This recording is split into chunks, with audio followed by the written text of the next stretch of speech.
first off, thank you for doing this. I appreciate you coming and speaking to me about Demi. The special thing about Demi is she has just a very real and honest soul about her. When you meet her, when you're in a room with her, the boisterous laugh that comes out of her. She's just no bullshit when it comes to even, you know, just her spirit and her energy and her laughter. When you look at artists like Demi and people that publicly have to go through struggles, nothing can define you within a moment in time. But I think you truly do have to go through some things and some lessons to catapult yourself to the next level. She's a real gem, that one. I'm Will Ferrell.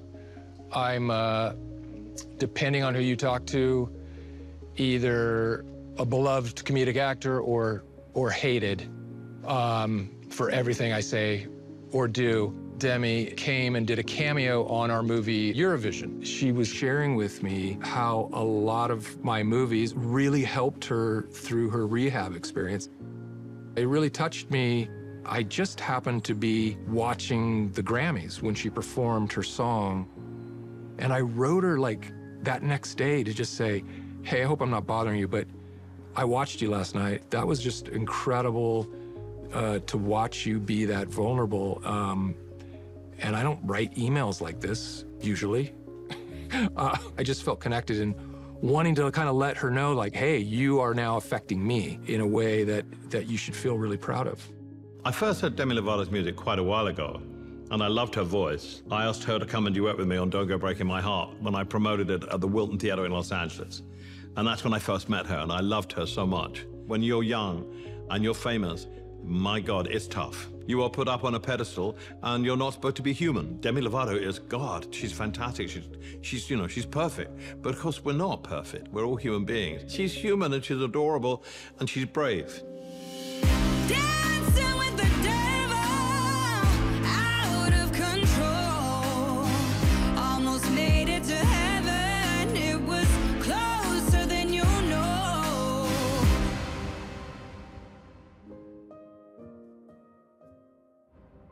We were so geared up with the Grammys and with Super Bowl. And then everything got put on hold, and I can't imagine how scary that was for you. I don't think that I would have been able to appreciate the big things that are going to come in the future had I not been able to appreciate the little things now. Hi.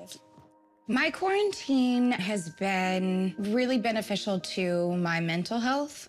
Obviously, I hated that people were getting sick, and In other times of my life, I've always tried to find the good in things, and that's what I did with this. Was like, how can I use this experience to work on myself? I know 2020 is a dark year for all of us, but it feels dirty to say this. She's had like the best year ever. Through this quarantine, she's grown so much. She's meditating and doing all of these different things for herself. Even if it's as small as stretching before bed, things that I just didn't take time to do before quarantine, I'm now taking time to do. I was just like, all right, I'm gonna take this time to spend with my family and get to know my boyfriend and cuddle with my dogs more. He just fit right in with the whole family. My mom came to me and she was like, listen, I just want to let you know, Demi's met this guy, and I think he's gonna be around for a while. There have been times in my life where I've felt so alone. Now that I have found him, I feel amazing. Hi guys, this is so weird talking to the camera by myself while my boyfriend's asleep. Oh my God, fiance. So, yeah, I don't know if you caught that, but this is the ring. She texted me and said, I met the man that I'm going to marry. That was what, March 6th or 7th or something like that, and I think they've been together every single night since. And now they're getting married, so she was right. When she announced that she was engaged, I was very happy about that. I was so happy that she was with someone that was making her so happy. I'm kind of scared to know life without quarantine with him. Although there was a lot of concerns, we were all still really happy that she was just feeling so good and that she had somebody with her through this time.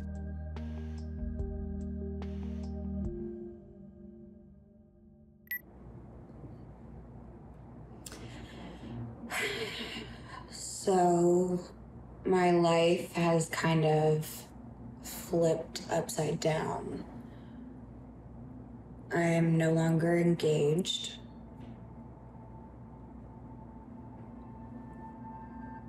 I'm really sad that things ended the way that they did. Good news is I haven't picked up any hard drugs or anything like that.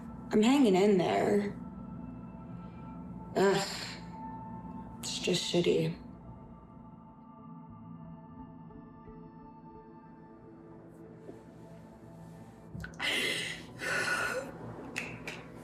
The video I made earlier wasn't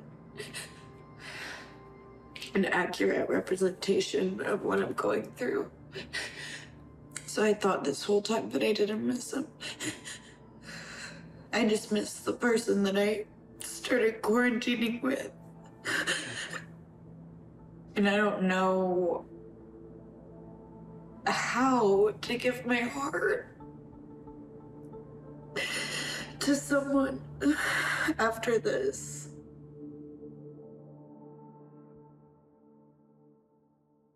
Last interview, we started, and do you know what you did to start?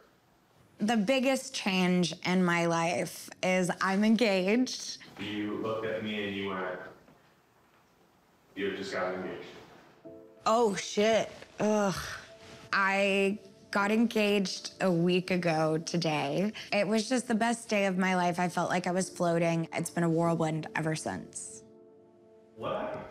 Honestly, what happened? I think I rushed into something that I thought was what I was supposed to do.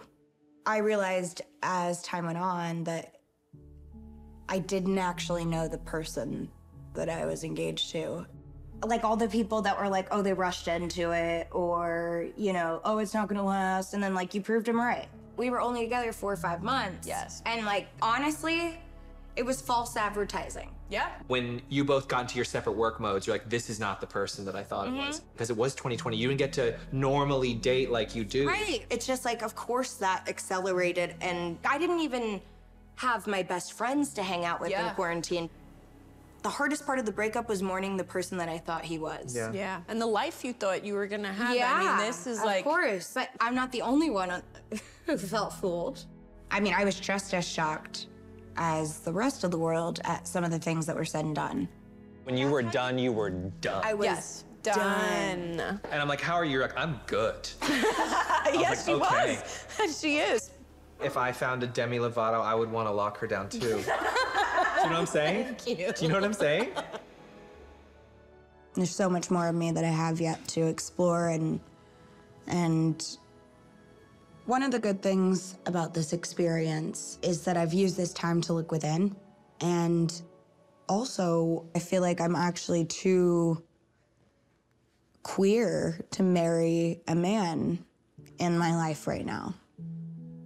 I'm not willing to like put a label on it right this second, and I think I will get there, but there's a lot of things I have to do for myself first. I want to allow myself the ability to live my life in the most authentic form possible, which I just haven't done because of my past and some things that I've needed to work on.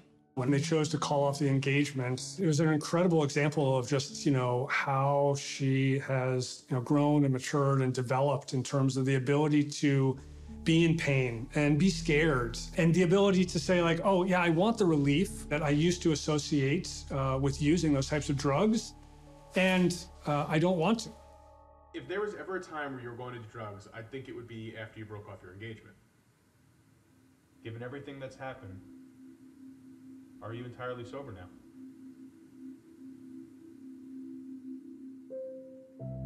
I've learned that shutting the door on things makes me want to open the door even more. I've learned that it doesn't work for me to say, I'm never gonna do this again. I've really, really struggled with this. I know I'm done with the stuff that's gonna kill me, right? But like, I wish that I could get some relief, maybe through like weed or something, right? And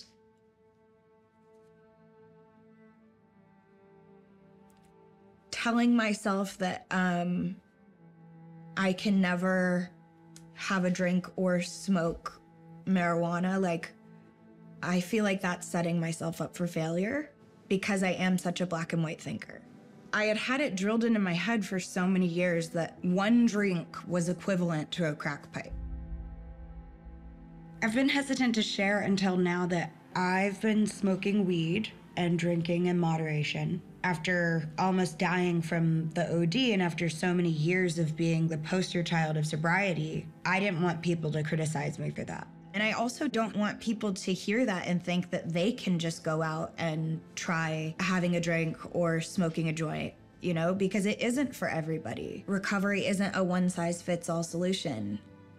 And you shouldn't be forced to get sober if you're not ready. You shouldn't get sober for other people. You have to do it for yourself. What Demi has continued to do is she continues to search for what is her path, what does work for her. The ability for her to be able to share, hey, I'm gonna try smoking weed. Okay, let's talk about that. I don't want to be completely abstinent. You know, I want to be able to see if I can have a drink. The weed thing is very new. I think she's exploring her boundaries with that now. It does kind of scare me now to know that she isn't sober. You know, I don't know if being dead sober would be the best thing for her, honestly. I don't know if it wouldn't, though. I think that that's not really my place. Moderation doesn't work. Sorry. If you drink, you're going to drink more. If you take a pill, you're going to take another one. You either do it or you don't. Demi knows the whole moderation thing is not something I truly agree with. What I've learned with addiction is if I push her to do what I want, I push her away. I can't control her. What I can do is be a friend and hope that she's right. Any path that is right for someone else does not mean that it is an effective, meaningful, safe path for you. Being dogmatic about, oh, someone must be abstinent, they can never have another substance, is just as harmful as saying, oh, well, moderation works for Demi Lovato, therefore it'll work for me. And so my hope is that the message that people get is that we encourage people to explore and say, what is truly meaningful to me and what actually works for me? I feel like the point that my sister's in her life right now is that she's finally learning to find balance in every element of her life. Cheers. To being alive, I don't know. Okay.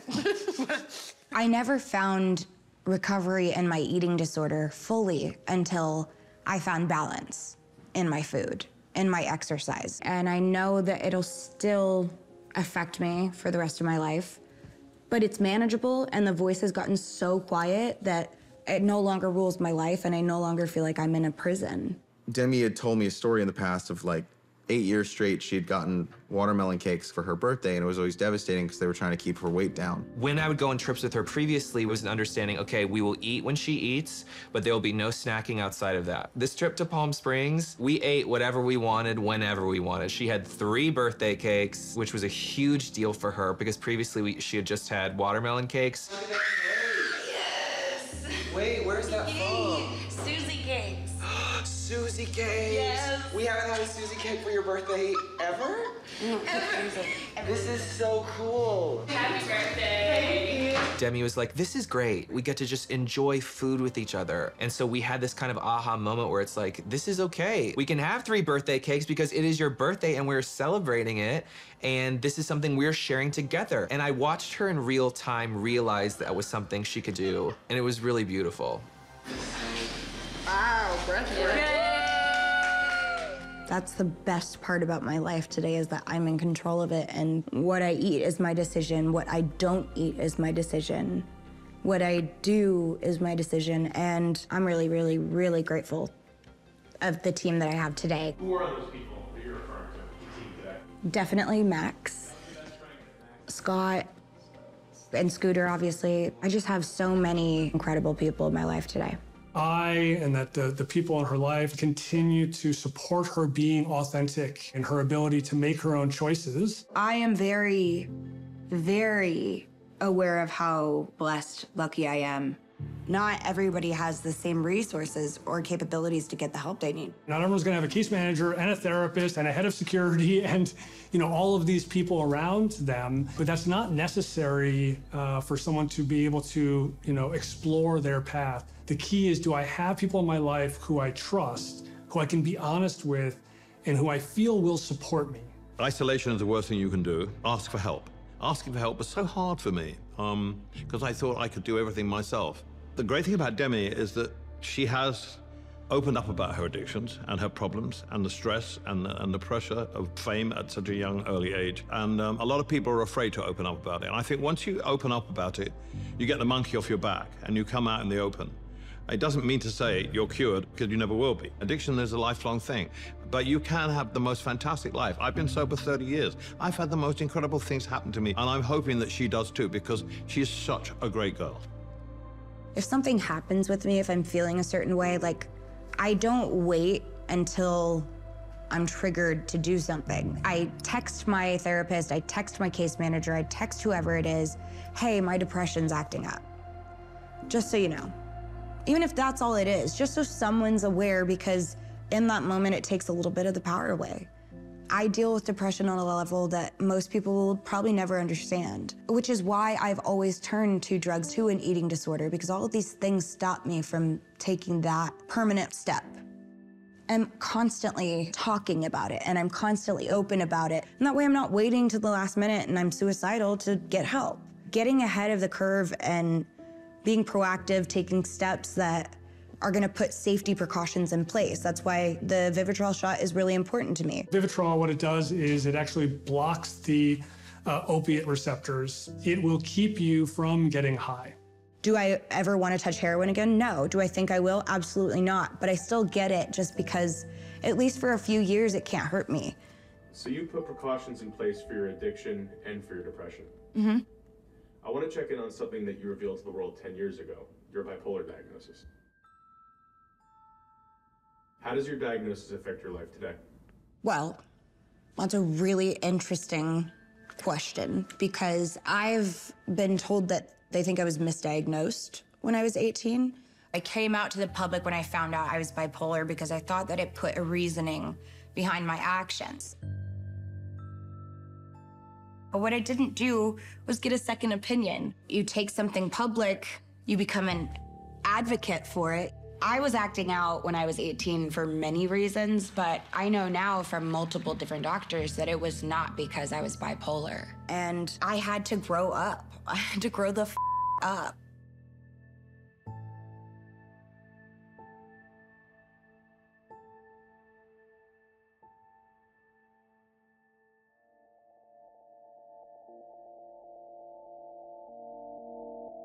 Everything's so cool. Thanks. Right? Wait, I love this chair. I am that this thing- chair. yeah, These you are are my this chair. legs now. Art is insane. Hi, Oh, Tree. Ella wants to show you. Ella, what do you have to show me, baby? This is my pup Hey, area. little girl. You're doing your little empty gonna- cribs. Come on, this is so exciting. Dining room. I was just saying, I love how gay your house is. Your house is so it's perfectly so gay. gay. The kitchen's not done. Like, I have to paint It's it. too straight, yeah. It's too straight. It's too It's too straight. hetero. We have to fix it. I also, Demi, love this little butt. Oh yeah, the pottery is like everything to me.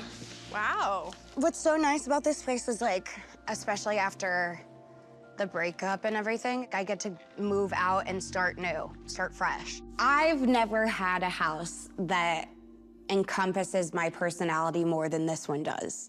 It's glamorous, it's fun, it's, you know, colorful, and you have everything from the Netflix series Ratched-inspired basement to a shroom room on the 3rd floor. Holy shit! Whoa! And you can, like, pause it on colors. I wanted something so out there that no one has in their house. The concept of the room is, like, less about what you do in it, but actually what it inspires inside of you. I have this room to be creative in. Be Yeah. creative. You don't have to do shrooms to But come you- in here, but exactly. you feel like But you're you feel- awesome. Exactly. Exactly.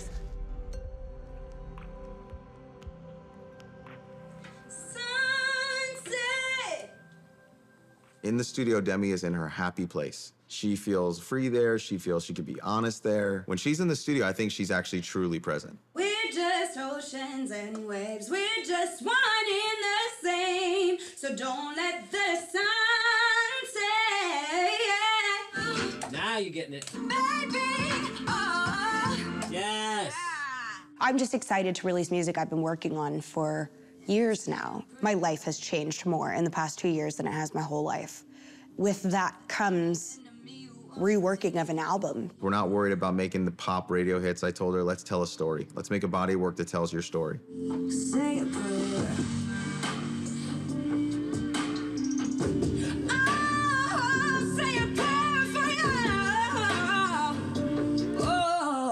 Oh shit, you want to keep going? Okay. I don't know, I just was feeling it. All of my albums have been my babies, but this one I'm watching turn into a teenager because it's evolved so much. And I think I'm the most proud of this one. I'm so glad that I had the opportunity and the time to make it perfect the way I want it. It's gonna be about where I am today and what I'm looking for and who I am. Me embracing my queer self. Going for it fearlessly is where I'm at today and what I want my music to represent too. It's a different level of connection and I'm ready to go there with my fans. The exciting part for me is this album feels like every piece of her. Not just the Demi Lovato that we know, not just the advocate, just all of her combined. Demi is finally being as honest as she should be and as she needs to be. Demi is relentless about fighting for anybody she feels is being slighted or doesn't have a voice. How are you, Demi? Hi, I'm good. How are you? You wrote a song called Commander-in-Chief, which is Yes. basically sort of a letter to the president. I was thinking about the music that's out there right now, and I was like, why isn't anyone talking about what's happening? I've got to help other people by telling a bigger story. You know, being in LA when all of these protests were going on, understanding that, like, I can never understand what people of color deal with on a daily basis. It was just a lot. Won't give up, stand our ground. We'll be in the streets for your commander-in-chief. It's a part of growing up, finding what's important to you, and then figuring out what it is that you want to leave on this earth when you're gone. There's bigger things to talk about than me. There's different ways to vote. You can mail in. I actually just got word from Mom that my ballot arrived at the house. It really takes a strong person to speak up, be open to the backlash and people that oppose those opinions, and still hold tight to them. Now, more than ever, she's taken hold of that power. We're looking for a body of work that makes everyone just completely blown away. Yeah, I think one of the most powerful songs is Dancing with the Devil. I agree.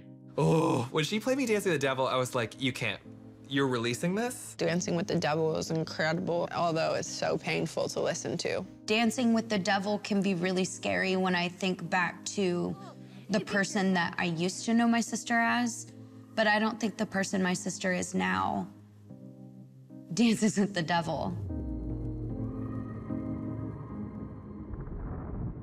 Your friends and family say you're the best liar, and you've said similar things in the past, that you're done with hard drugs. So why is this time different? I haven't relapsed in drugs and alcohol. That's something that I'm very proud of. I decided to drink, and I made that decision to find balance, and I've been doing awesome ever since. The one slip-up that I ever had with those drugs again, the scariest thing to me was picking up heroin and realizing, wow, this isn't strong enough anymore, because what I had done the night I overdosed was fentanyl. And that's a whole other beast. Realizing the high I wanted would kill me was what I needed to get me clean for good.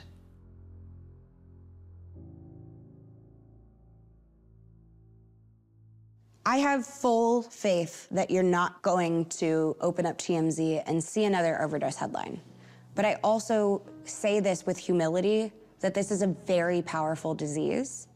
And I'm not going to pretend like I'm invincible. I have to work every day to make sure that I'm in a good place so that I don't go to those things. Time and trust is the only thing that will work for people, and over time you'll see that, like, I'm good. You can't change someone's mind who thinks that I'm a junkie, and I will always be one.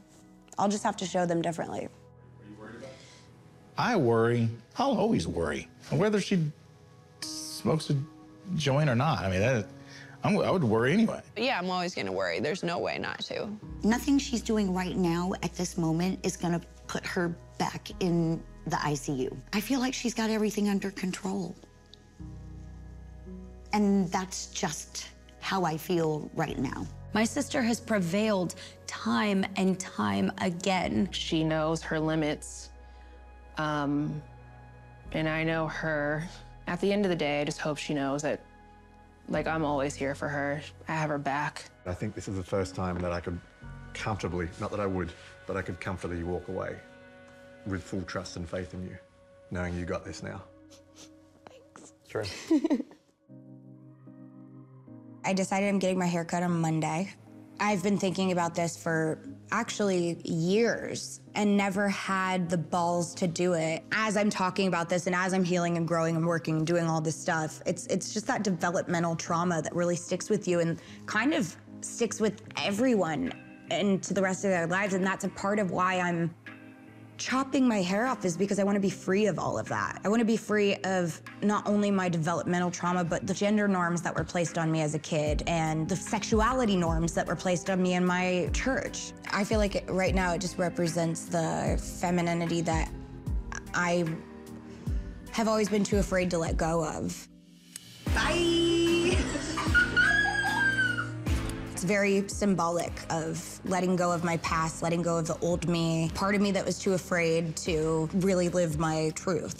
Oh my God, I feel it. This whole thing is a learning process for me too, of no longer having any fear and just going forward with what I want to do.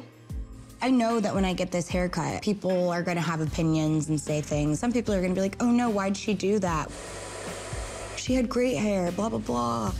I'm not living my life for other people, or their headlines, or their Twitter comments. I was dancing with the devil, out of control. I pray for her every night. We talk every single morning and every single evening. I hope to spend the rest of my life with her, and I just have to trust in her where she is now. I absolutely trust her, but there's always gonna be a part of me that's like, all right, she could get away with murder. I've had a lot of lives, like my cat, you know, I'm on my 9th life, and I don't know how many opportunities I have left. It's interesting. Life ebbs and flows. Life is fluid, and I'm fluid, and that's all I know.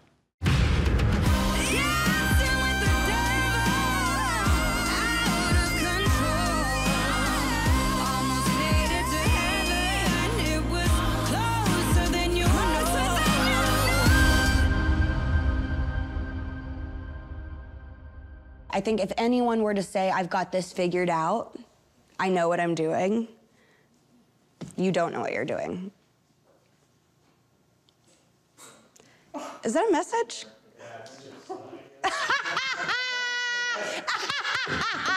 That shit happens to me all the time. Thank you. At least you got it on camera. Yes.